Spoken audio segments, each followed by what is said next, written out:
Kwa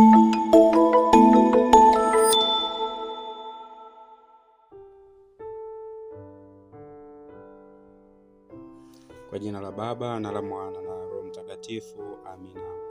Historia ya maisha ya watakatifu. Tarehe 4 Machi, Mama Kanisa Mtakatifu anaadhimisha kumbukumbu ya Mtakatifu Kasimiri wa Poland. Kasimiri alikuwa mwana wa Kasimiri wa 4, mfalme wa Poland. Alizaliwa mwaka 1458. Mama yake alikuwa mwanamke mtakatifu. Akamlea mtoto wake katika uchaji wa Mungu. Kasimiri alishika fadhila za Kikristo, hasa usafi wa moyo na upendo kwa maskini. Anasa na michezo ya dunia havikumpendeza.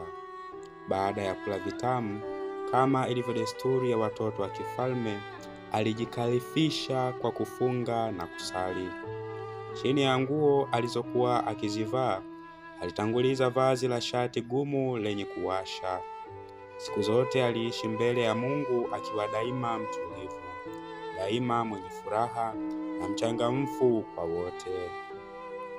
Mapendo yake kwa Mungu yalijidhihirisha hasa katika mapendo yake kwa maskini ambao ni viungo vya Kristo.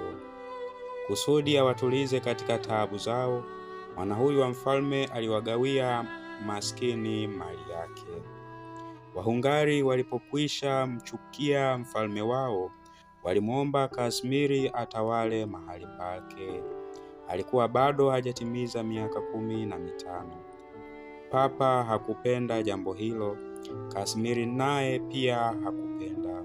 Basi alikataa kutawala Hungaria. Alisumbuliwa na maradhi ya mapafu, akafa mnamo mwaka 1484 akiwa na umri wa miaka 23.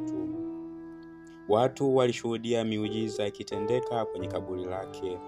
Akatangazwa kuwa mtakatifu mwaka 1521 na kuwa msimamizi wa nchi ya Poland mwaka 1602.